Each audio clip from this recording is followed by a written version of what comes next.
Angamaya Aviravirmayeti Rudro Yatte Dakshinamukam Te Namang Pahi Nityam Om Shanti Shanti Shanti.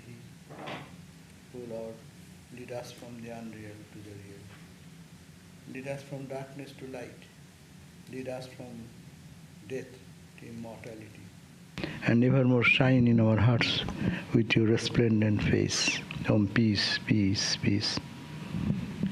So we are very happy today to have Swami Ishtananda Maharaj. Most of you, the old timers, know.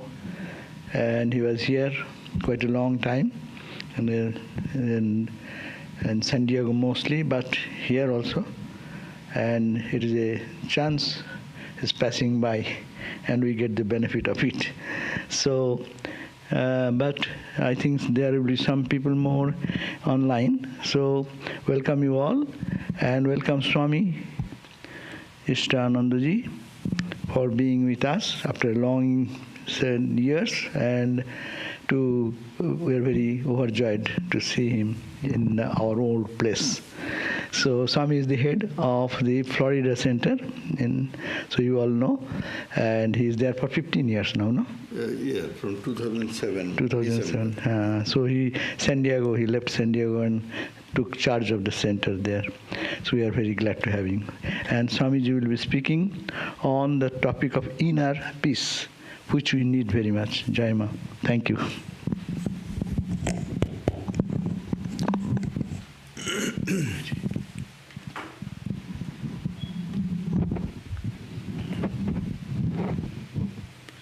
So my salutations to Revered Maharaj and my love and affection to my dear brothers sitting here, and my greetings to other devotees who are present this evening. And this was a sudden plan made by me to visit these places, these Southern California centers that I was very fortunate to be associated with very closely for 8 long years. From very beginning of the year 2000, to be very precise, 5th February 2000, I cannot forget. That is when I came here. And to the end of December 2007, that I was living mostly in San Diego Monastery, but frequently visiting all other branches. So it gives me a special joy. And joy and happiness is interconnected with a peace of mind. When you are happy, you feel a kind of peace.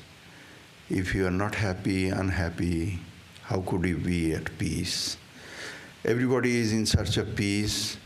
When they are doing something, their goal deep in their heart is the search for happiness and peace. So this is our pet subject, therefore. We like it. Very wonderful subject. This search for happiness and peace. But then this peace or happiness, which are very interconnected, if one is at peace, then only one gets happiness. Asantasya kutah sukham, Sri Krishna says in Bhagavad Gita. How could a person who is lacking peace be happy? How could it be? So there must be peace, and then comes the joy or happiness. What is that? What is this peace and what is this happiness or joy is not very clearly defined, because it is so very subjective.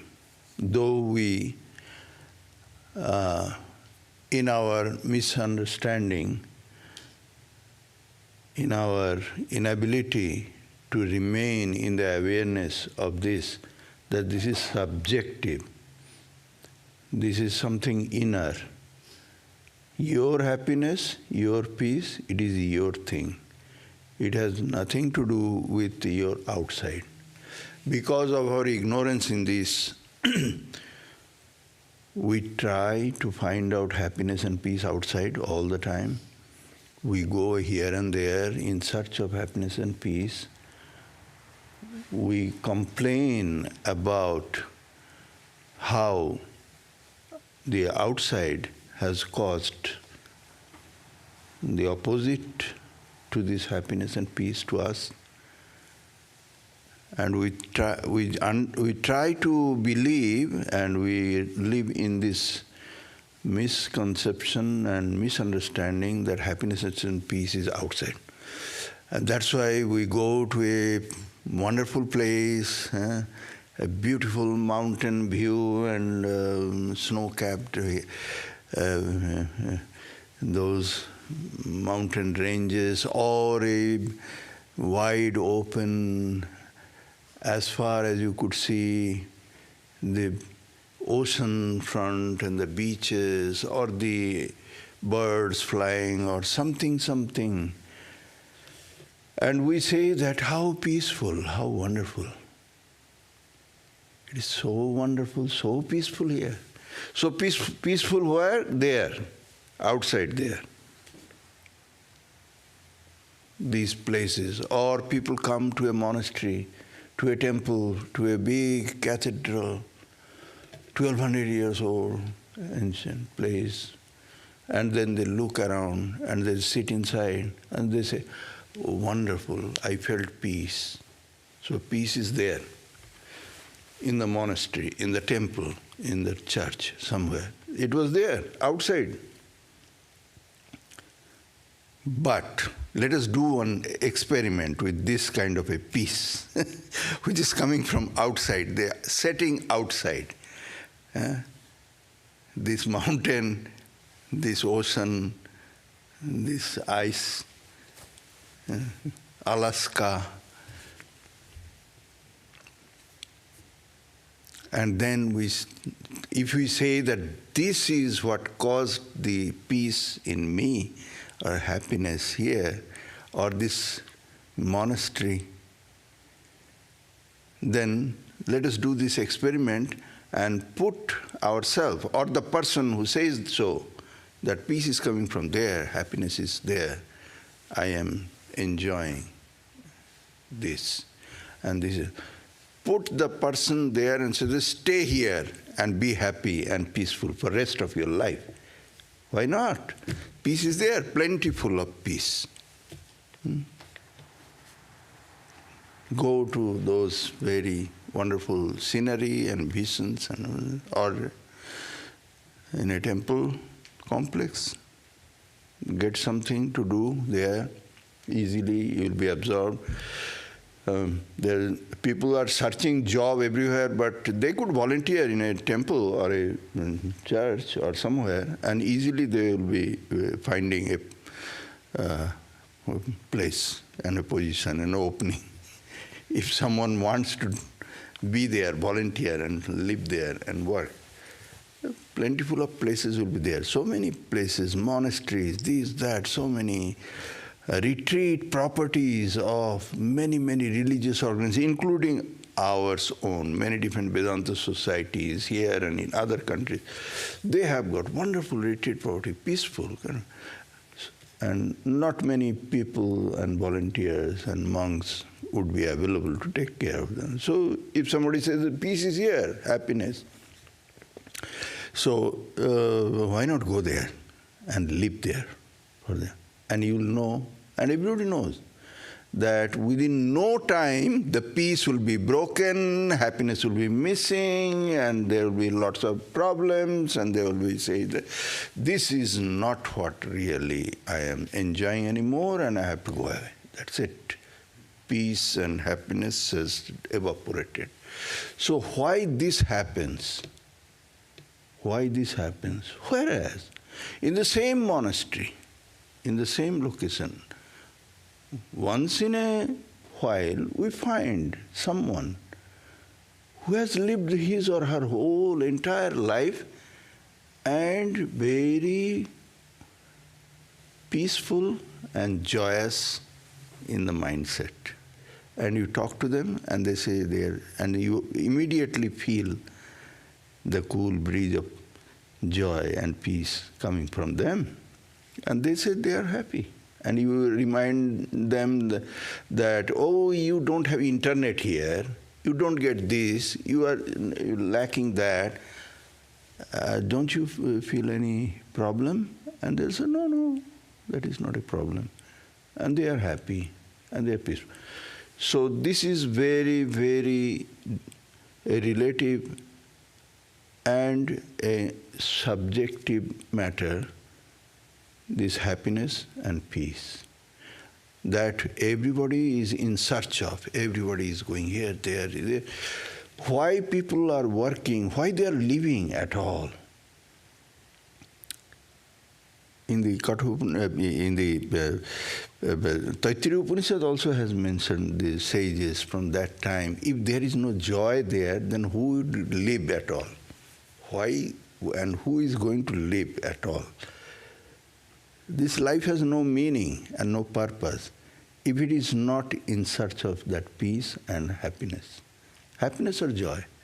So each and every small details of our activity, of our mind that working, thinking, planning and executing through our all sorts of efforts, it is actually in search of happiness, in search of peace. And then after a long search, we come to this conclusion when we become wiser through experiences of many lifetimes. Gradually we wake up to this understanding that this happiness and peace that we have been searching for all the time, that is sitting within us. In fact, because it is within us and we are not able to clearly and correctly locate it, that's why we are in search of it. When we find it up, there the search ends. So the peace and happiness is within us, and therefore this topic is finding inner peace. Because as the Upanishad says, that it is your essential you, your who you are, is that your bliss, this Sat Chit Ananda. You are eternally that Ananda or that bliss. And that is the reality, just we don't know it. We don't know it. We can hear about it, we can read about it, we can chant it, say it 100 times, but still we really don't know it, and that's why we try it outside. In each and every action that we are, through our lifetime we do, it is reflected spontaneously all the time that we don't believe in it. We don't believe in it. We are looking for some solution to the lack of happiness or lack of peace within us, or we are not having enough of it. We are not perfect or complete, the lacking of perfection. That is why we are trying to those missing portions and parts outside. This is a situation. This happiness, when we talk in this fashion that this happiness or joy is not to be found outside. When we give our talks and lectures from the podium, then a large number of the audience, they get really disappointed, unhappy. They say, why these swamis are so negative and pessimistic? Do they not find that there is so much happiness and charm in this world also? They don't see anything here. The whole world and everything, our life is only full of pain and suffering and disappointment and unhappiness and restlessness. Is that the reality? Why these swamis are so pessimistic? That is, some people might raise this question. Our answer would be, no, we are not pessimistic. It is not about pessimism, optimism. It is about finding the truth of everything. What is the real nature of things? What you are thinking the happiness, where you find some kind of satisfaction, and therefore a mind gets placid and peaceful. Try to analyze it and find out what is that and how you will evaluate it. Is that what you really, really wanted with whole of your life? And all that effort is worth putting there? This is the question. So there is a famous story in Srimad Bhagavatam, and many of you must have heard it over and over, but let me again repeat it. And this has been also retold by Swamiji in his lectures, that there was one young man who was crossing a very wooded portion of a stretch of road. Those were the days when forest was mostly there, and cities and habitats were less. But nowadays it is the other way around. You have to go and search for forest area. But this is the story from that time when there were plentiful of forest. And this young man, when he was going from one village to another village, he had to cross through a very, very dense forest-like place. And then he heard a roar of a tiger. Tigers were also plentiful those days, at the time of this story of Bhagavatam. And they were not protected animals. A human had to be protected from the tigers. So when the tiger roared, this man heard, he gotten panicked. And he ran. And running in this dense forest, which is a whole lot of darkness and covered with all sorts of shrubs and other plants, he suddenly fell into a well which was not visible from outside. So he fell into that well, and falling there, slowly his eyes gotten used to the darkness when he could find some tree branch like is there that he struck. After striking that branch, he held that tree branch, and then he slowly came to realize that this is a dry well for a long, long time, abandoned, nobody used it. And it was covered with so much shrub that it was not visible, and inside very dark. And then he saw down below, not too far from there, was the bottom, and on the dry bottom there were many snakes were there, looking venomous. And then this man was really, really scared, fearing his life, so insecure, unable to go any direction, did not know how he could climb up this portion. But even if he could, there is some tiger has appeared there, and down below there is this whole bunch of snakes. What to do? And he is just hanging by that a branch of a tree that has grown from the inner wall of that dry well. So precarious way he was holding to that branch, and then he realized, in that story, it is a very detailed story, where that tree had root system, and those roots were being, at that time, being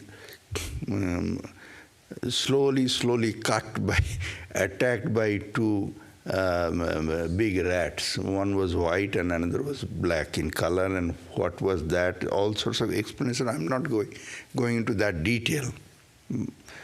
The net effect of those storyline was that this tree also was unstable. Any time the root system would be all cut down by those two rats, and this small tree like what was growing there and he was holding by, that might become just loosened and he might fall down, and there are snakes are waiting for him.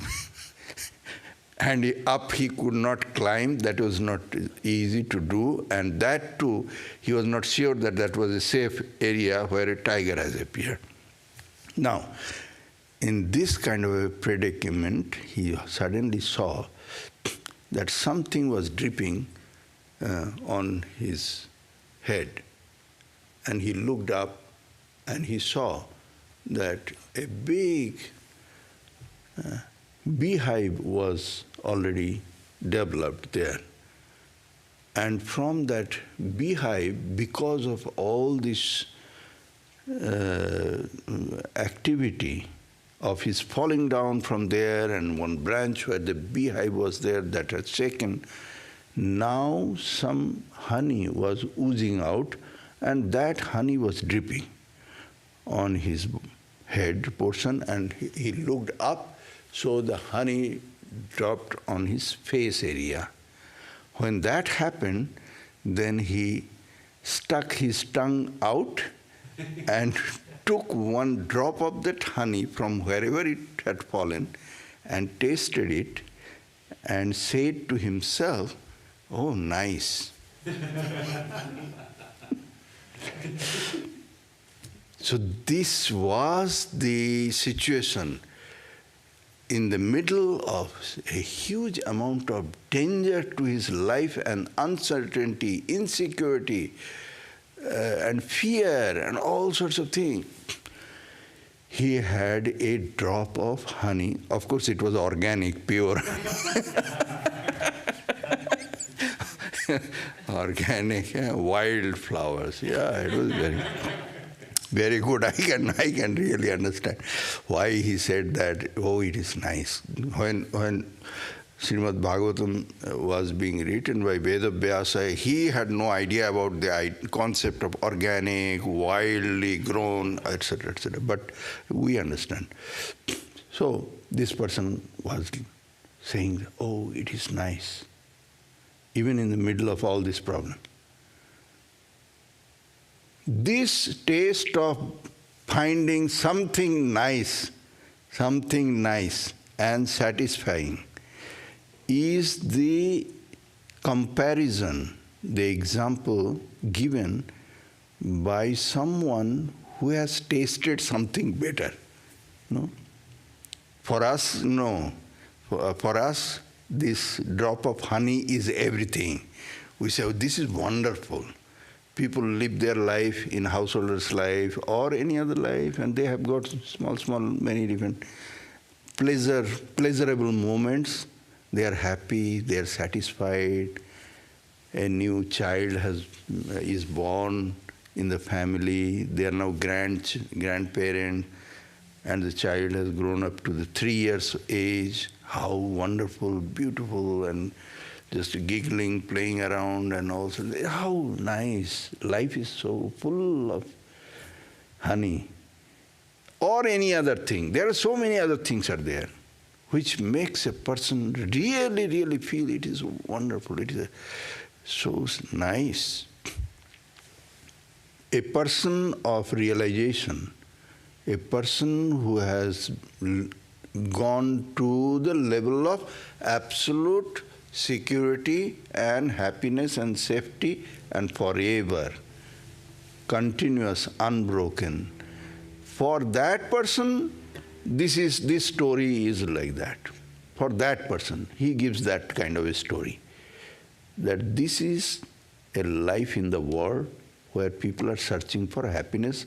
That happiness, whenever he gets it, he or she, and intermittently we get it.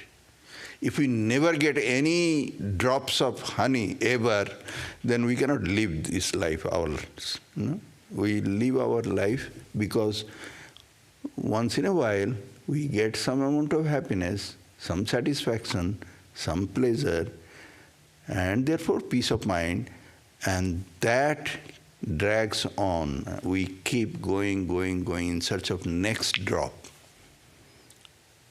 So that story is further, it goes further, where his friend in the other side of the village, they were worried what happened, why he is not coming, it is getting so dark, and what happened to him, he was supposed to have arrived, anything wrong in the forest, any danger. So they started searching this man, and because they were calling by his name, they found him. He also said, I'm here, I have fallen into a well.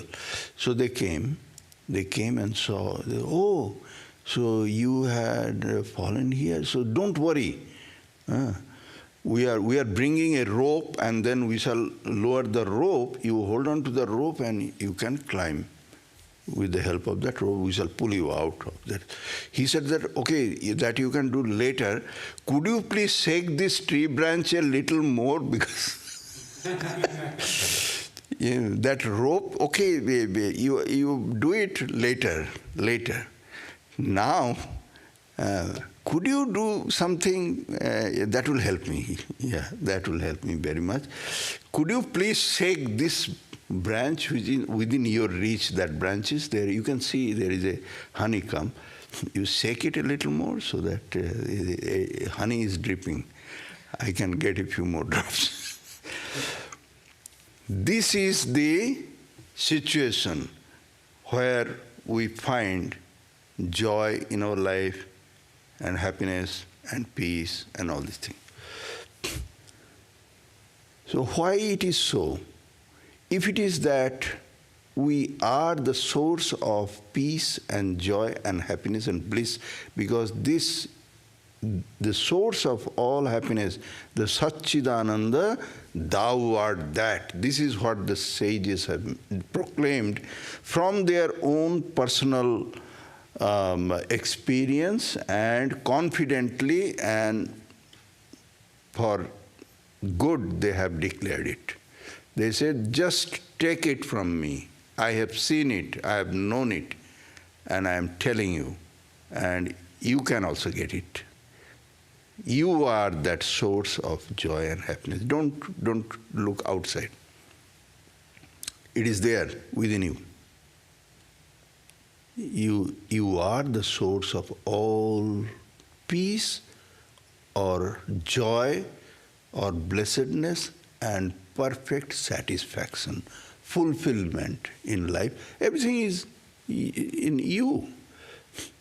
It is yours. And it was always there. It is always will be. So why are you looking outside? So why do we look outside? Because it is covered.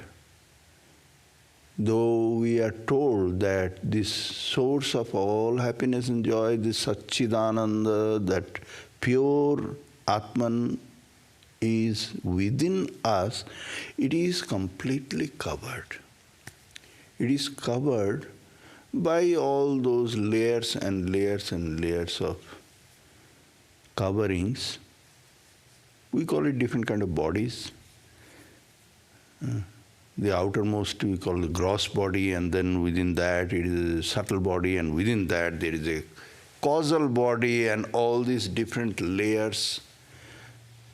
these are the coverings.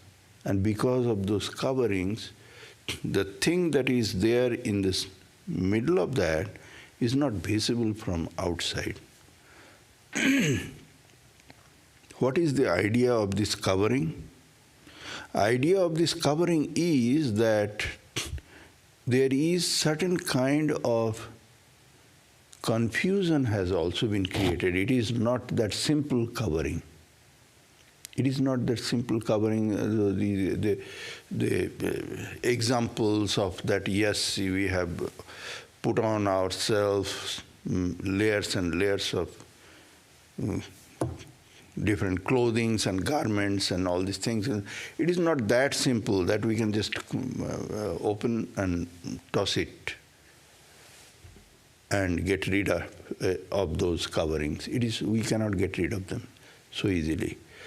It is very, very strongly bonded, very strongly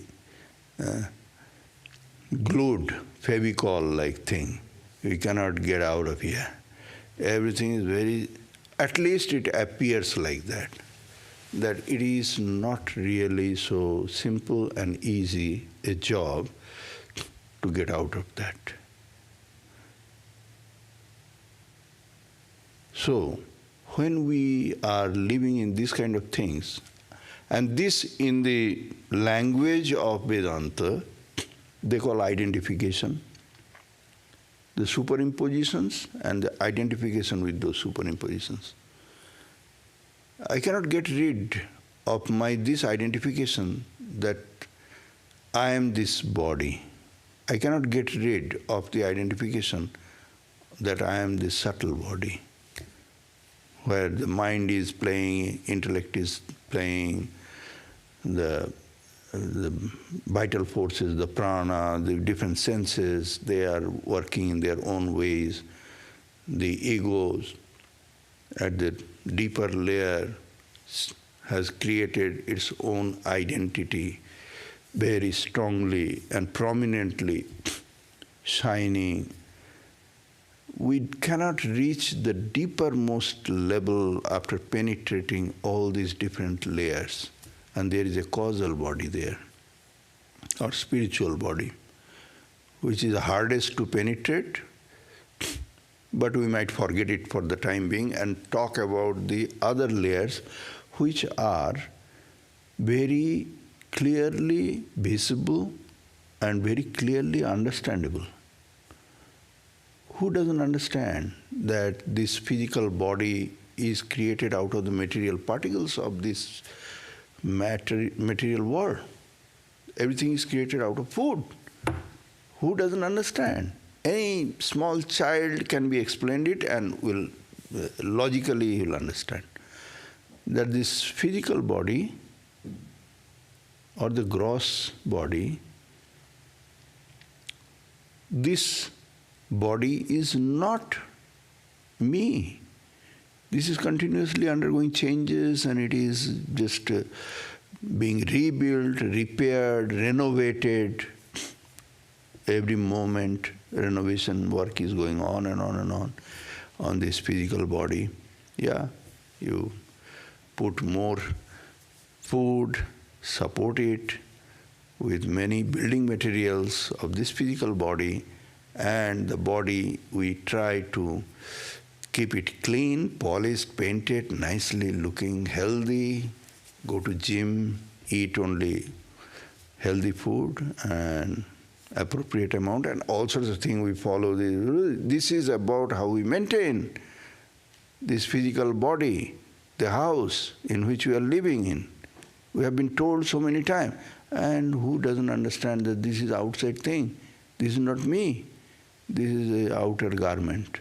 Who doesn't understand? Everybody understands. Still, can we get rid of this identification? No. Then there is the subtle body, which is much, much more complex and hard to get a hold over it. Physical body, we have got much more command or control. Physical body. We to some extent are able to manage this physical body, train it also, and make it do certain things which we want this body to do. Like think about the wonderful sports person, world champion swimmer, diver, something.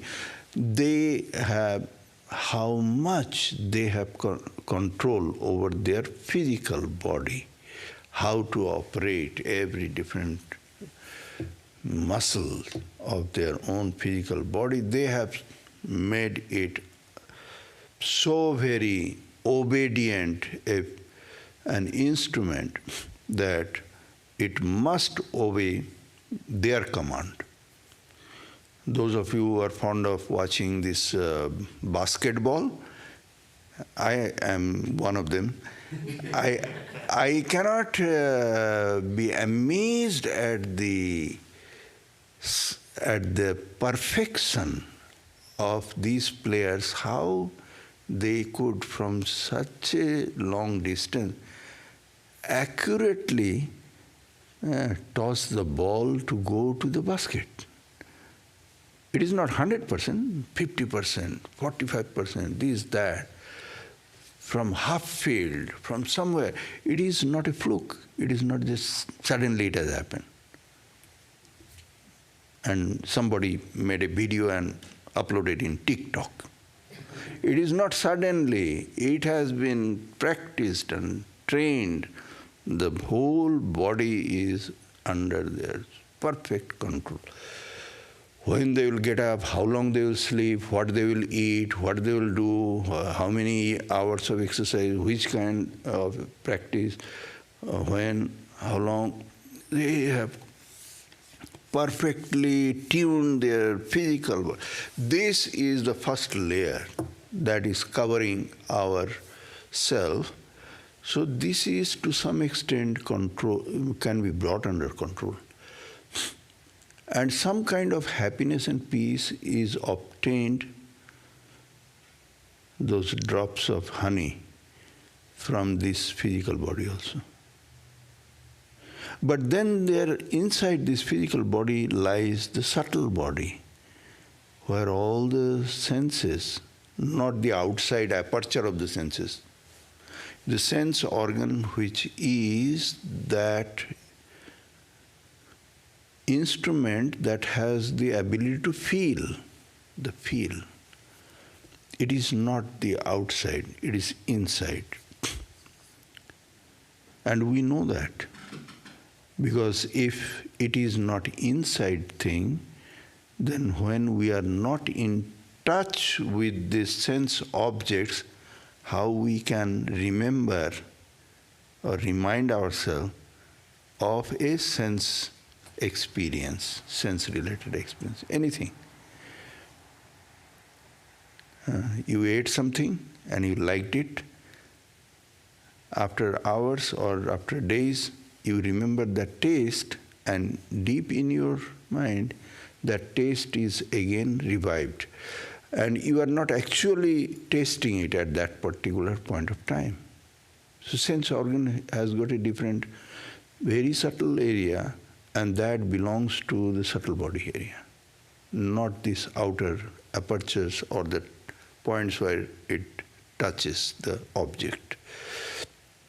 And then there are the mind functioning, fluctuating mind, and then the intellect taking a decision making, and there the vital force prana, it is working in, and that prana, according to Sankhya philosophers, they are also not one. Prana is not one. There are many, many different functions are there. Accordingly, they have given different names and explained what is what. But we are not going there. Take it as prana. Sometimes it is booming, sometimes it is depleted, sometimes like this and that. All sorts of things. They belong to subtle body. And this way we can think of. And why it is called subtle body?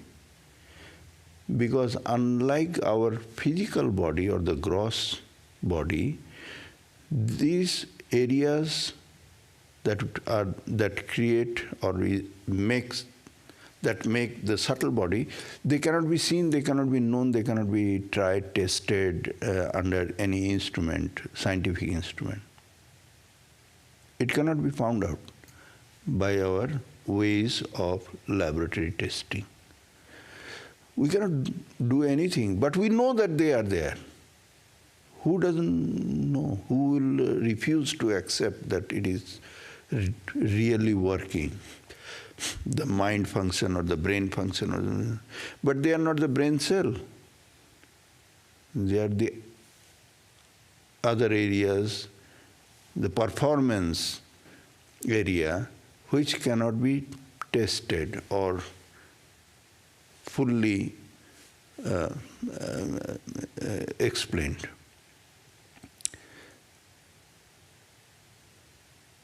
That is a way more complex and way more beyond our control thing. And the whole thing together is also known as the mind stuff. Mind stuff. In most of our scriptures, they say that this peace, the concept of the peace or happiness, they are of two kinds. One is temporary in nature, another is permanent in nature. Yes, it is true that living in the world, we can have small amount of piecemeal joys in our life, satisfaction derived from there, and temporarily have a peace in our mind. That is there. It is possible, but they are temporary in nature. Temporary, they only last for that much time. And then it is gone. Like new car smell kind of thing, you know. When I first came to this country, I heard this many different things. They were very new to me. One of them was new car smell. When you buy a new car that has got a different, not only appearance, beautiful, nice, shiny, but smell also. You enter the car, sit inside, new car smell.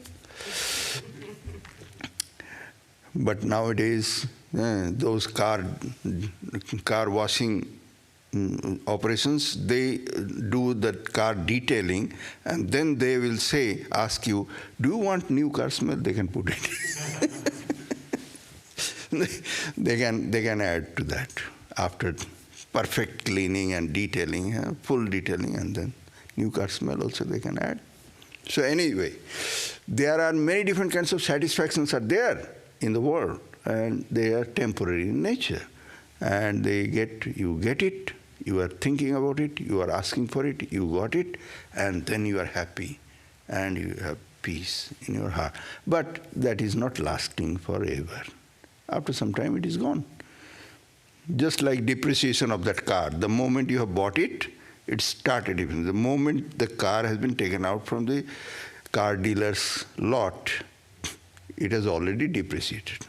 So the joy, the peace, the happiness, the satisfaction, this is that much lasting. It lasts only that much. You get it, and there it ends. Again you run and chase next drop of honey. And this goes on and on and on, and this is a temporary happiness. This is not that there is no happiness there in this world, and the life is only about sadness. And there are many religious leaders, they find that they might get a larger congregation following them if they could scare people, threaten them of sending them to hell. They don't say that I am sending them, they'll say you will go automatically because you are not following all this. Or paint a picture of this world as very hellish and everything wrong, everything painful, everything dark. But it is the Vedantic teachings and those great sages, those illumined souls, they did not come to scare people. It is not about scaring people. It is about telling the story, truth about it. And they say that this happiness or this peace, yes, there is something there in this world. If you want to live this life and you want to look for joy and happiness and peace, they are available, but they are only small quantities. They are temporary in nature and they will never be there after a while. It will not last forever. This is a temporary kind of a peace. But this temporary peace, when you have tasted, then you want again, when it is disconnected or disappeared, then you long for next supply of peace or next piece of joy. And therefore your search for happiness, search for peace, it never ends. And that will eventually lead you to that eternal peace and eternal happiness, which is not going to end. There is an unending peace. So there are two different kinds of happiness and peace. One is of temporary nature and another is of eternal nature, unending nature. How to have this temporary and unending peace, and what is the way to attain these two different kinds of peace and happiness? Here, peace and happiness are only interchangeable things, or one gives another. So there is yoga method and there is the religious bhakti method. The religious methods are all the four yogas, they are religious, but we are taking it the mainstream religion, that is dualistic religion, the way, the devotional, the path of devotion. This yoga method, of course, before that, they say that more you have got a clarity about your subtle body, which is mostly about mind stuff, I'm not saying that everything is mind stuff, like the prana is not a mind, part of a mind stuff, but mostly the mind stuff. The yoga philosophy is very highly developed on to analyze this mind stuff and then explain and teach us how to control it. If you have got more control over it, if you have got more clarity about this, then you have got a level of peace achieved. More you have the control, more. Controlling this mind stuff is a very important factor. Without having this achieved or attained, people cannot think of attaining peace. Peace of mind is not possible if the mind is not in control. Many different kind of comparisons are given about mind. Mind is like the wind blowing. You cannot hold it.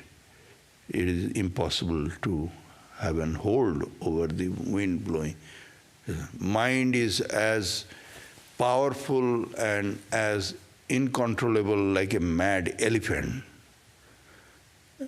Mind is the horse.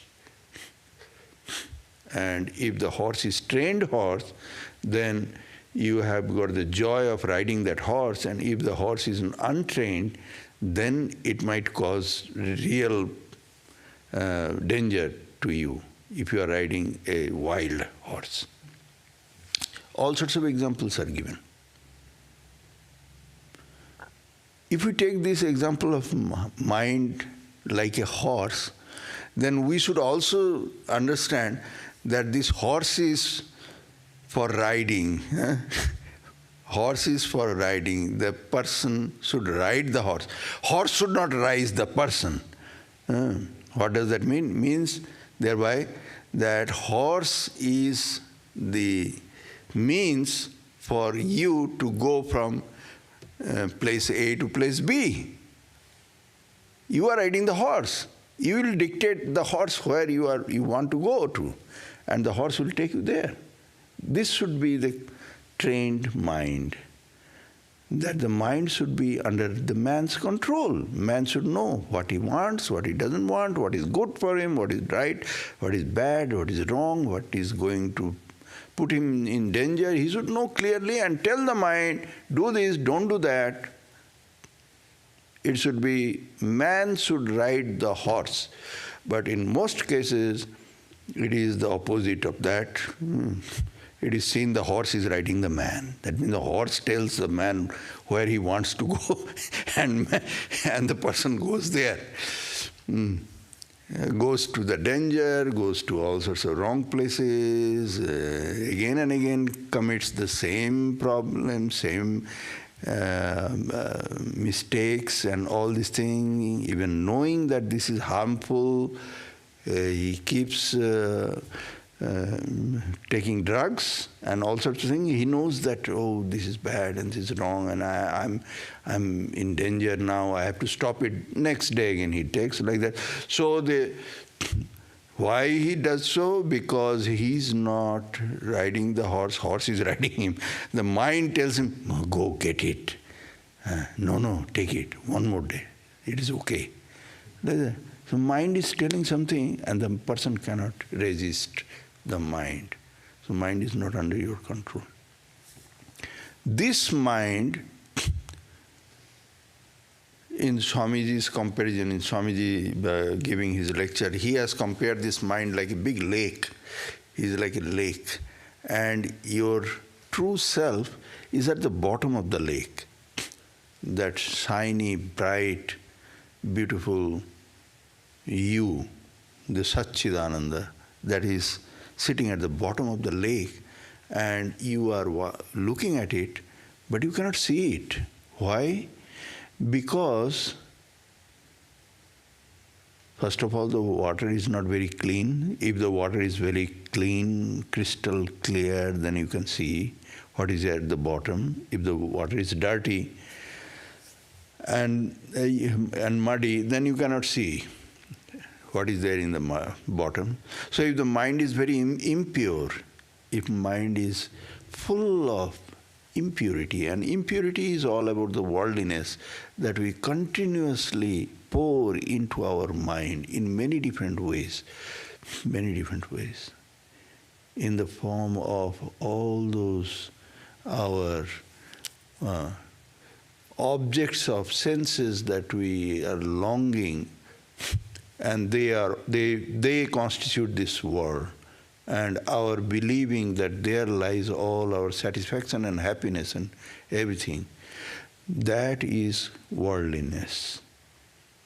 This world, and that this world will give us the fulfillment and happiness and satisfaction, this is worldliness. And when this worldliness is there deep into our mind, very much there, we don't see anything other than that.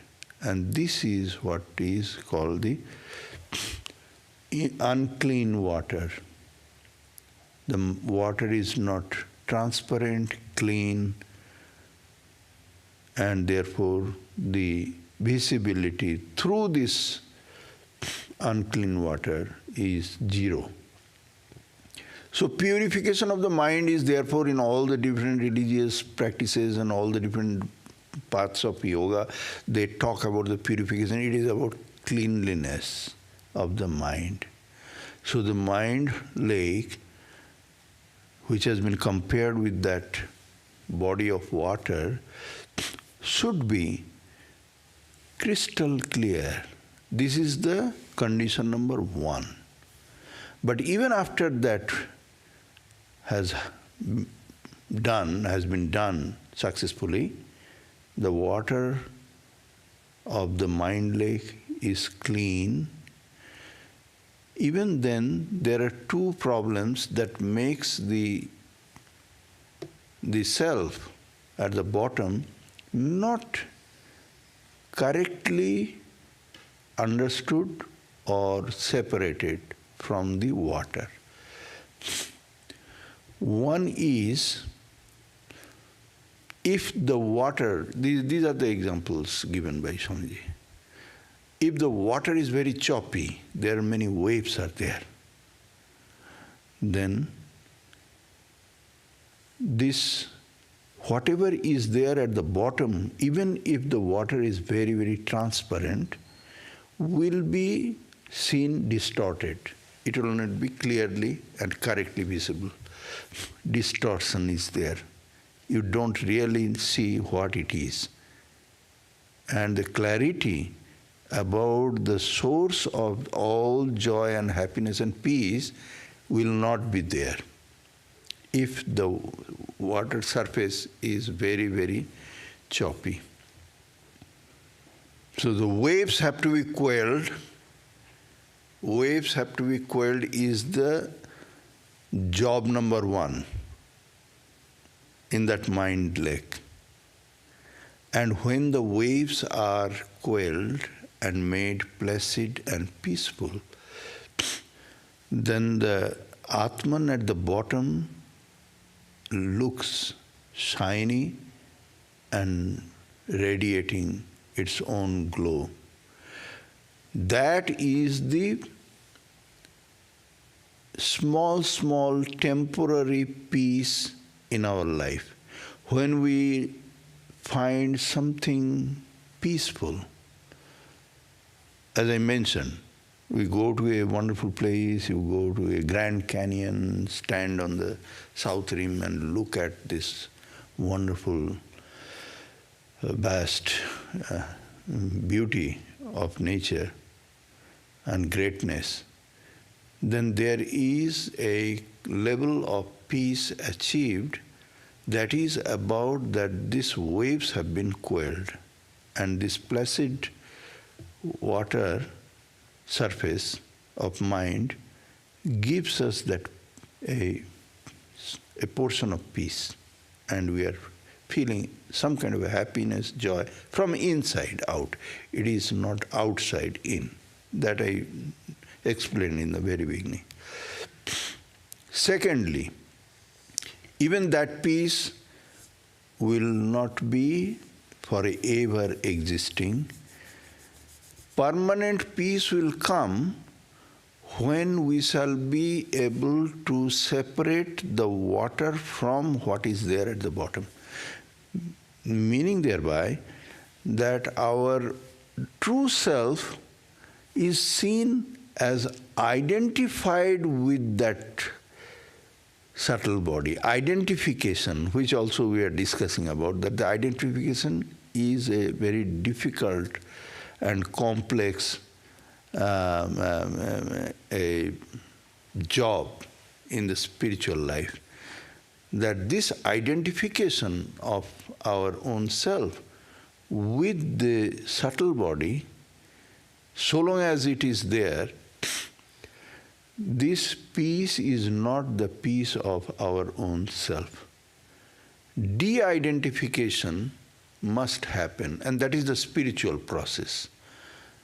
The other one, which was quelling the very choppy water and the big, big waves, making it calm down and be peaceful, which in the Yoga Sutra they have given this formula that Maitri Karuna Mudita Upekshanam Sukha Dukkha Punna Punnanam Punna Punnanam Bhavanata Chitta Prasadanam, that 4 different kind of feelings or response to be created from inside whenever we meet in the outside these 4 different kind of experiences, and they are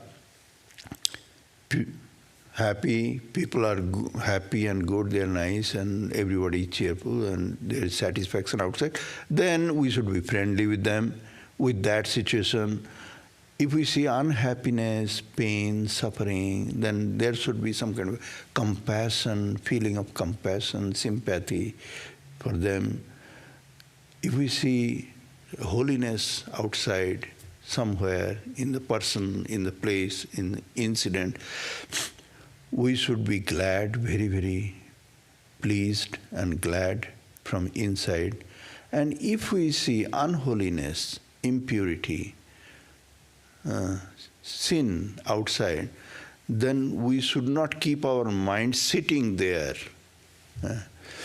There the word used in the Yoga Sutra is upeksha. Upekshanam for apunya. Wherever there is unholiness, wherever there is terrible, problematic, disturbing thing, then we should have a upeksha. This upeksha is not about what is quickly translated as what is? Huh? Indifference is the translation, but it is not that indifference. Because indifference means what? Indifference means something wrong is happening in front of your eyes, you remain indifferent. You are aloof. No, you are not aloof. When in the beginning of the Kurukshetra, Sri Krishna telling Arjuna, no, go fight this war. This is a holy war, and kill your enemies. It is not about stay indifferent. When the police force should be chasing some criminal or something, wherever something wrong is going on in front of you, you have to do your duty and you cannot be indifferent. Here the meaning thereby is your mind should not sit there. You do it, do your duty, you fulfill your responsibility, and then move on. Most of the cases, ordinary mind, they find some kind of a joy even in watching crime thriller, you know. People watch these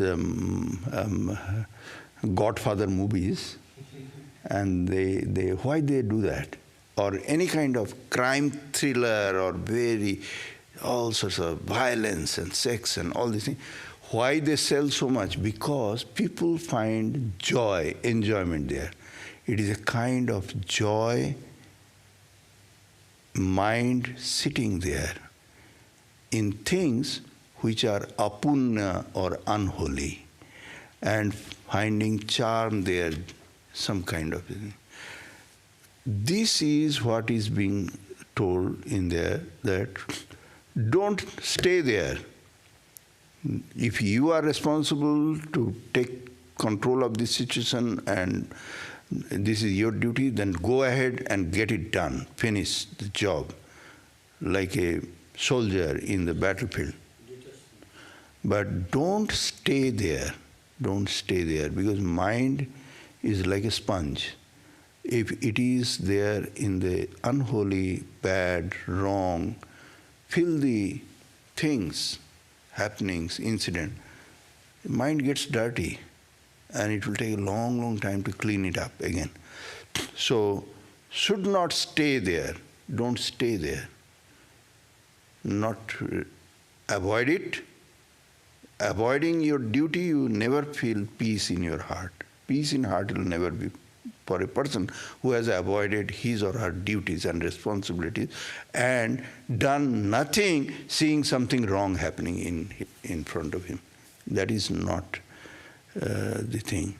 The actual explanation is that don't let the mind sit there.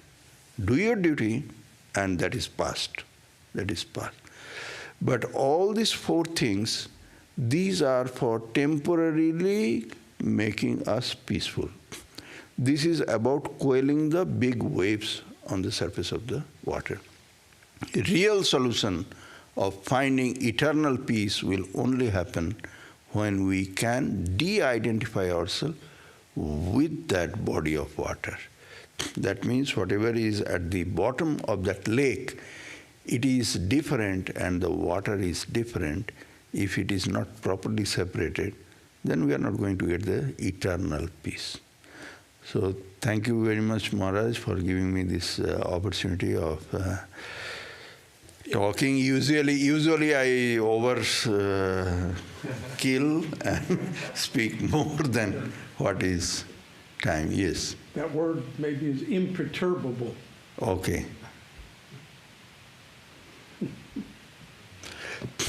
No, perturbable it will be if you see something disturbing, then you cannot remain stone cold in your heart. It will have some ripples. Huh? But it means staying calm. Yeah, you may not be staying perfectly calm even, but the point is don't stay on there. In things unholy, you have to finish your part of the responsibility and duty, and then you move on. Unholy things should not be something that attracts us and we enjoy there. Thank you. Thank you. So, there is a good understanding about our inner peace. We are all seeking for that. And life is a continuous chance of implementing this and going from this petty happiness and peace to the eternal peace and happiness. The eternal peace and the small peace are not separate, but as Swamiji has explained, it is all covered and covered and covered. And we are running for the small things, not for what is within. So, wonderfully analyzed, and thanks Swami for giving this all-round explanation. It's a very wide range of explanation about what is peace, and really we have to contemplate every day, because we find peace and joy in eating, in going to some place, talking to somebody, and so many ways. So we get overwhelmed. But we are searching for that eternal peace and eternal happiness. And that, how to reach that, our scriptures are there, and so many hints have been given. So we have to be very watchful and careful about that. So thank Swami here. It's only tonight here.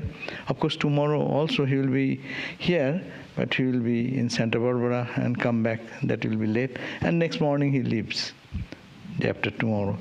So thank you for Swami coming and being with us.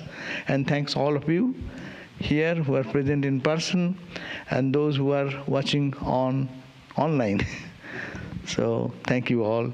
And I crave the blessings of Sri Ramakrishna so that we can make an effort, serious effort, to get this inner peace. Om Shanti, Shanti, Shanti. Sri Ramakrishna Arpanamastu. Jai Maa.